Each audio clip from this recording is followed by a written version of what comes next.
let's get into how they want to destroy Britain. Now, I know what you're thinking. Who are they? And Coronation Street, at the end of its explosive far-right storyline, neglects to define it for us, but we're going into who they are today. And no, we're not average Kanye West fans, so get your minds out the gutter, YouTube commenters. Before we talk about that, we're going to mention, for people who subscribe to our website, and I believe this article is actually free, isn't it? So if you subscribe to our website, you'll be able to get audio tracks, usually for our other articles, but go over to the website and read this article that Carl wrote about his recent interaction with Peter Hitchens. We had our own interaction, and since we did our segment last week, which did very well on YouTube, thank you to everyone who watched, it seems that Peter's gotten a lot more cordial with interacting with at least Carl. Yeah. I haven't said anything since, but he seems to have warmed to us and understood that we're on the same side, because much like, as Coronation Street has predicted, Peter did predict the utter demise of Britain as early as the 90s and was complaining about how no one had listened to his warnings well into the 2010s, and now we're living in the world that he really saw would do come go to and pass. check out that article. It is very thoughtful. That is some of Carl's best work in that article. And I genuinely learnt a couple of things reading that through, so do recommend it. Yeah, it actually got Peter Hitchens' seal of approval as well. Abolition of Britain Book Club coming soon. So, let's get on to an update that we're providing. You may have seen this, and I've linked to our Rumble account mainly because, well, Rumble's better than YouTube. Suck it, Susan. But our YouTube version took out all of the clips because Coronation Street don't like when you attack how they're indoctrinating the boomers. But this segment went through Coronation Street's far-right storyline, and they're trying to reclaim the word groomer because we've been using it recently, as has James Lindsay, as has the American Patriots, to describe how Drag Queen Story Hour and the plus part of the LGBTQ plus community, and the Q part as well, are indoctrinating children into changing their identities to create a permanent revolutionary class based on sexual orientation and gender.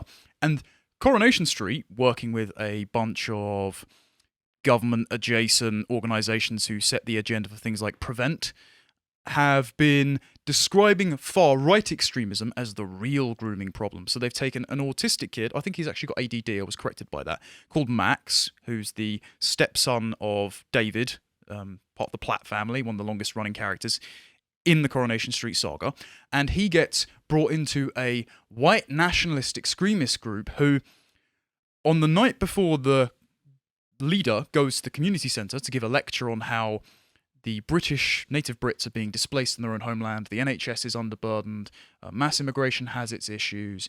The night before that, he goes and beats up a migrant child and nearly kicks his head in the street and says, "Go back to Pakistan." The kid goes, "I'm not from Pakistan." And he tells his sob story, how he came over in the boat and his brother got lost. And it's all very, very sad. It's all very confected.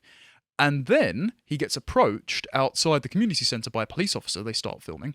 And the police officer said, "I want to speak to you." And they manipulate the video with this Max character, the young boy, posting it online to make it look like the police officer is trying to arrest him for his freedom of speech. It's a police state. So if you're for free speech and against mass immigration, you literally want to beat up migrant children in the street, and you're a Nazi. You can go and watch all the clips from that in that segment there. Now, I wanted to update you because last night it really reached its apotheosis in Coronation Street, right? What happened was, Griff, the YouTuber guy who's doing talks in the community centre, secret neo-Nazi, many of those around in England, I'm sure, builds a bomb, puts it in the back of the Curry House delivery van, and tries to bomb the occupants of the Curry House, one of whom is a migrant child, the others who are just an Indian family, or Indian-British, rather. And Max ends up bravely blowing the whistle. I believe Spider, who is an undercover police officer trying to infiltrate the group, gets injured, and Griff is on the run. And eventually, at the end of this episode, he gets arrested, and the town are conflicted. The councillor in the town decides that she doesn't want Max around because she doesn't believe he's fully come out the other side. He's de-radicalised, whereas David is saying, give him a break. You know, he's been through a lot, but he did the right thing in the end, and he saved lives. And even the owners of the Curry's house say he saved lives. And it gets to the final scene, and I want you to watch the final scene.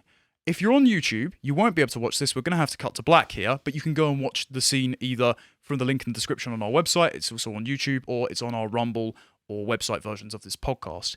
And I want you to see what your takeaways from the framing of how they put Max through a struggle session here. Let's play, please, John. That's an unbelievable self-own by the writers. That is a really interesting scene because you got that young lad there. He's talking about a sense of disillusionment. He's talking about a sense of loss of opportunity. I mean, all of these are real concerns. Yeah.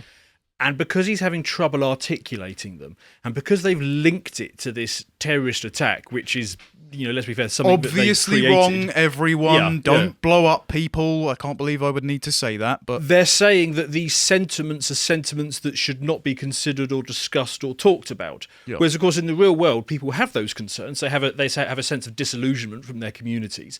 They have a sense of, opportunity is not available, and that's an economic issue as well as an immigration issue. But there's lots of things behind that.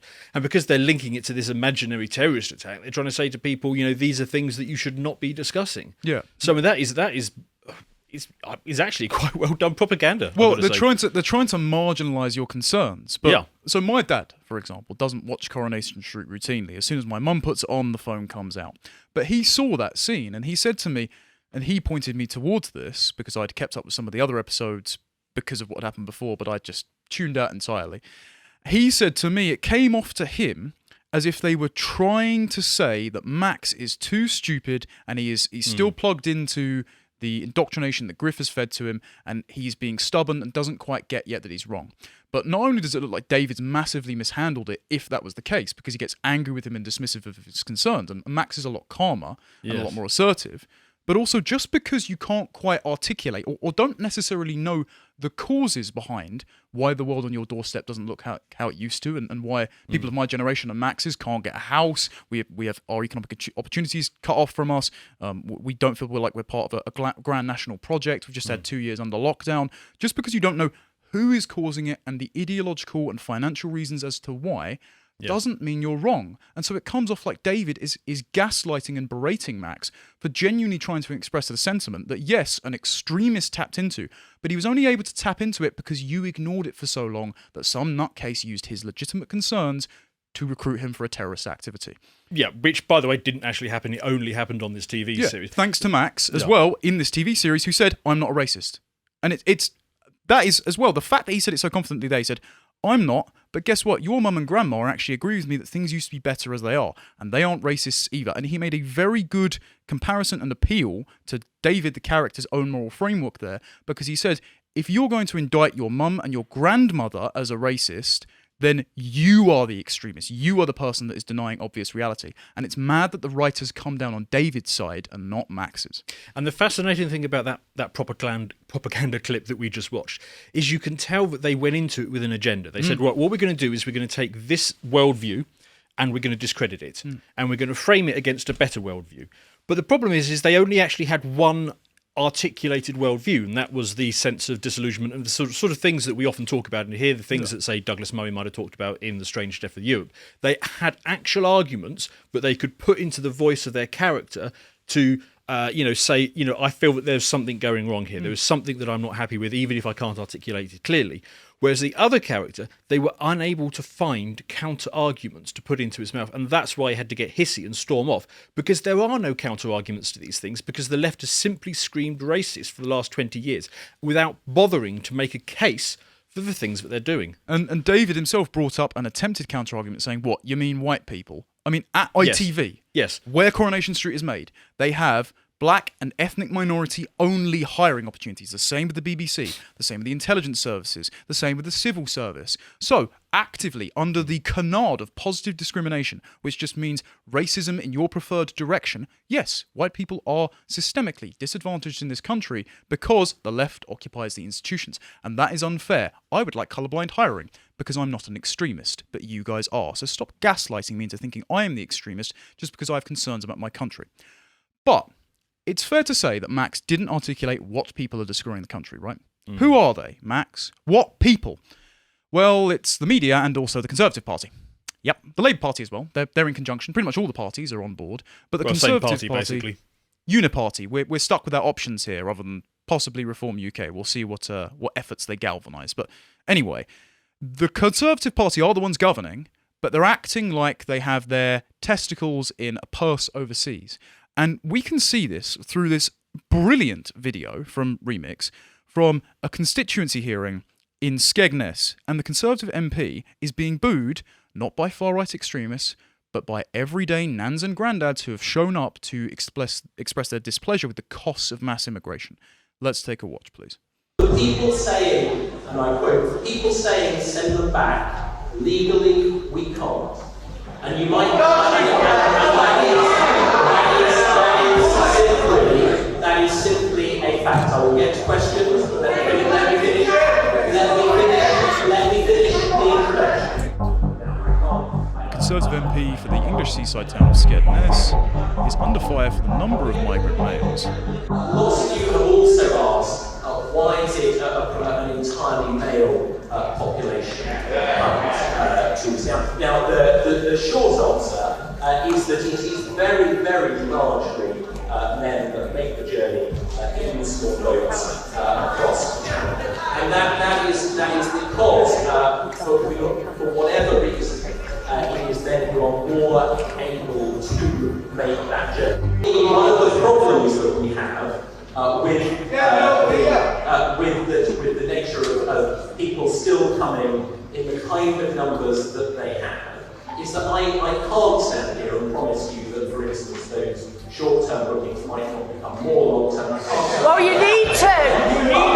You need to! Now, they are from Iraq, Afghanistan, Eritrea, Ethiopia. They are from some of the most war-torn and troubled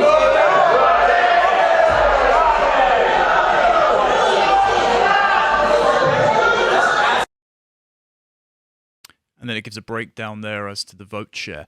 So, just a point. When he says, I'll tell you why they're mainly male, the justification is, the reason all the people we're putting in hotels are male is because all the ones crossing the channel are male. Thank you, no more questions.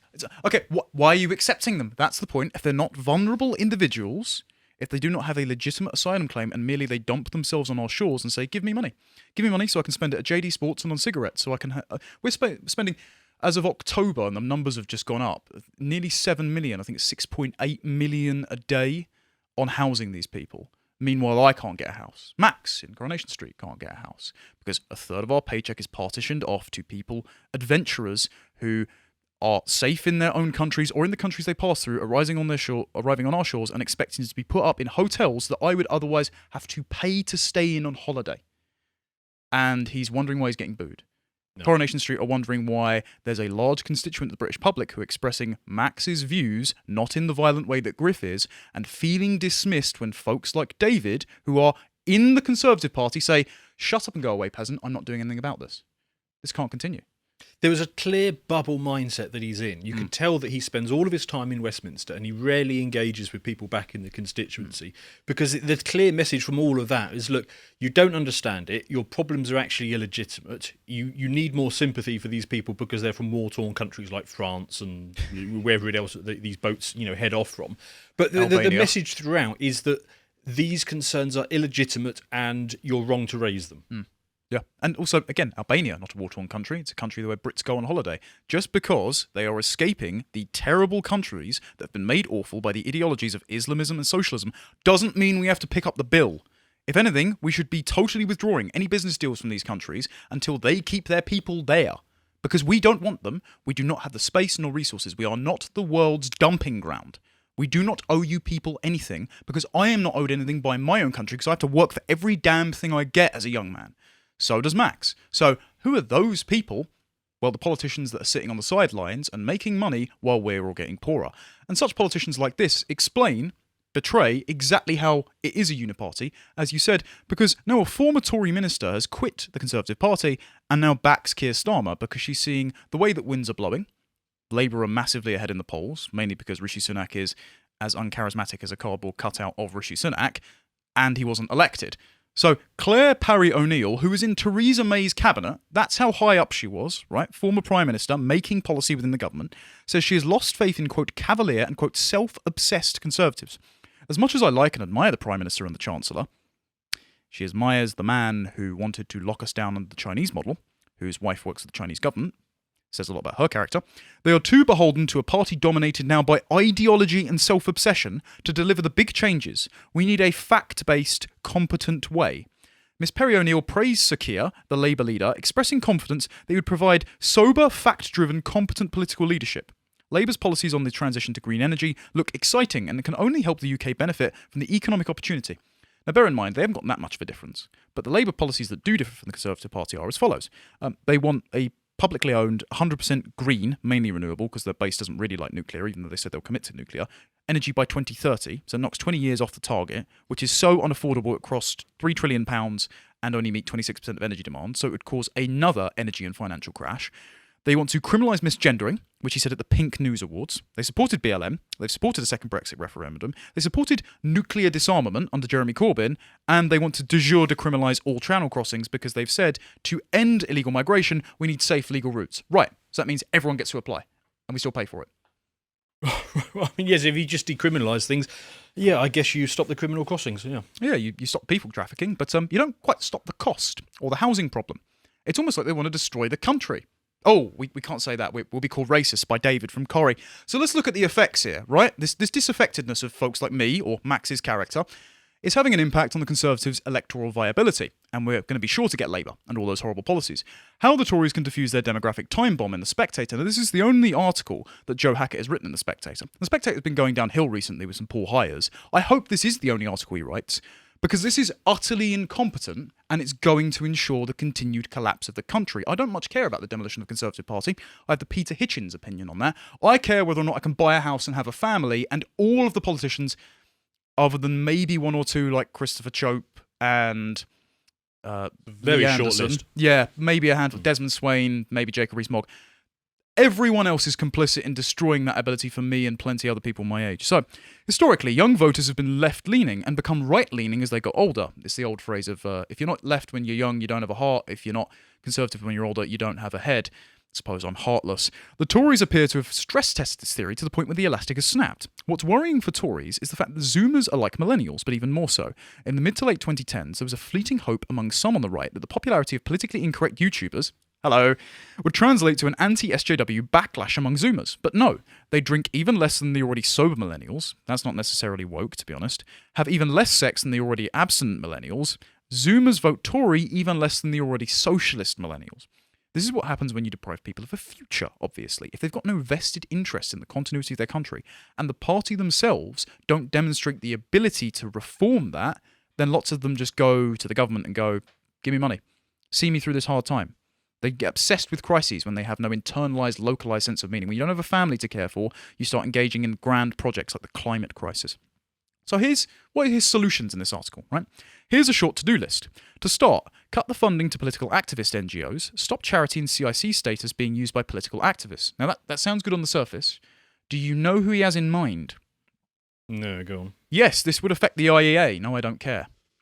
Now, the IEA is the Institute for Economic Affairs. That's the types that want tax cuts. Emily Carver will be on the show soon to spoil it. She's one of their directors and the GB News host. Very lovely woman. She's like the Mary Poppins of the Westminster bubble. But they're the only people pushing for within the sphere for sensible energy policy, sensible economic policy, and some of the folks in there are wishy-washy in immigration, but I'm sure we'll be able to win them round. But he picks that name out of the hat. So the only sensible voice in the debate, nope, get them out of the Westminster bubble, that's fine. Meaningful planning reform, turbocharged house building, and tackling runaway state pension spending. Right. Okay. State pension spending needs reform. Obviously, you can't keep having it in line with inflation. It's just going to get out of hand forever, and it's going to be a trickle-up pyramid scheme. Build more houses. Nothing about immigration, nothing about demand. No, just concrete over the entire British countryside. Not like that's a conservative institution that's taken generations to construct, is it? Well, plus, of course, whenever they actually attempt to build any houses, the local Tory MP always does everything he can to try and stop it. So yeah, well, Michael Gove just scrapped the house building targets as well. So not only are you going to not address demand, and you're not going to address the mass immigration, both legal and illegal. 500,000 people last year, net intake. That's a city the size of Liverpool. Do you think that's not going to stress healthcare services, housing? Oh no, again, I'm a far-right conspiracy theorist extremist to suggest that people need a place to live. Abolishing tuition fees and cancelling student debt proved popular for Jeremy Corbyn. The latter has also helped Joe Biden achieve a less than terrible result in the American midterms. Why don't the Tories follow suit? Why not just be socialists? Why not just funnel them all into the universities where they're getting indoctrinated and make sure the hardworking taxpayer has to pay for gender studies degrees? It worked for the literal communists in the opposition and the doddery old fart running America into the ground. Why don't we just do it? I mean, speaking of The Spectator, I mean, I was listening to a very interesting podcast from them a while back when James Forsyth, who's now become Rishi Sunak's personal advisor, right? He let slip something very interesting on the podcast, that basically the Tory approach was to steal Labour policies that they thought were going to become popular before they came popular and implement themselves.